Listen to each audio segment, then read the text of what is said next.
makag-load mga load sa ating videos na. So ngayon, may gagawin naman tayong panibagong video guys. So sa mga hindi pa nakasubscribe sa ating YouTube channel, please subscribe guys. Anilo Sulibaga. Search nyo lang po sa YouTube, tsaka subscribe po kayo para update po kayo sa aking mga bagong video na. So yun, tara!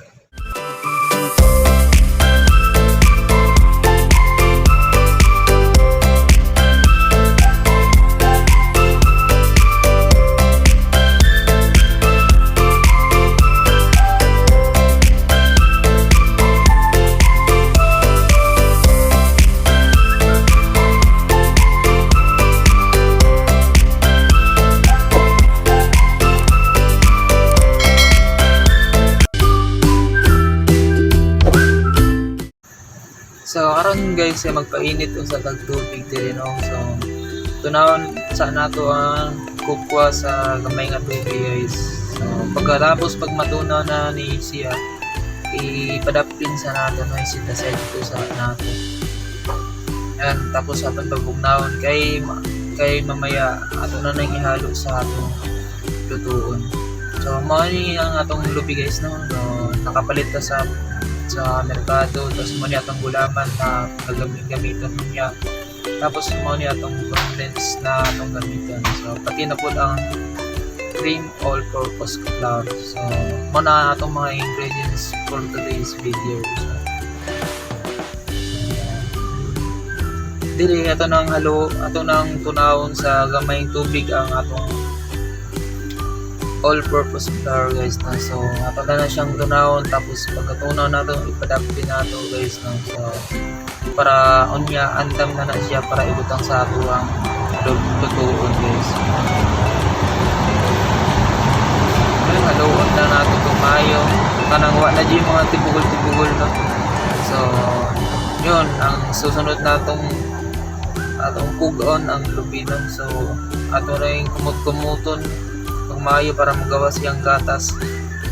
So pag mapuga na nato pag maayo no, ato na siyang saraon niya guys. So kinahanglan jud wa din siya lubi nga mapilin. So ano na ato nang isara no. So tapos ipadapli na po na nato guys kay ato nang giandam. So diri ato nang ibutang atong mga napuga nga gatas nga lubi. So tapos ang atong condense ato nang ihalo punta. Tapos isunod nato diri ato sang ukay-ukayon. So diri ibutan na nato atong gulaman guys na coffee flavor. So ibutan na pud nako po ang atong gitunaw nga kukwa guys, kukwa. So gihalo na nato guys, tapos ukay-ukayon siya nato para mahalo jud pag maayo ang atong mga ingredients.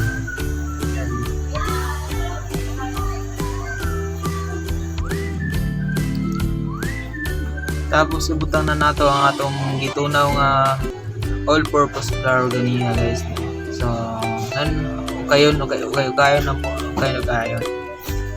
ukayon lang nato hangtod siya mahalo guys. So hinayin na nato ang atong kalayo guys na para dili siya masunog pag dali guys na. So hinayin na nato po kay hangtod sa mag-sticky na siya guys. So parang murag ka nang maluto na siya guys. Di ba guys siya luto na. So haluan na nato pag maayo guys.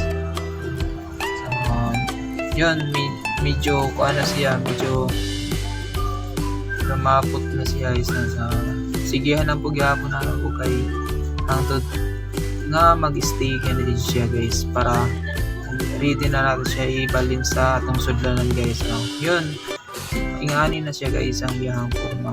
Tapos unya ibalhin na natin siya sa atong sudlanan nga styrofoam guys.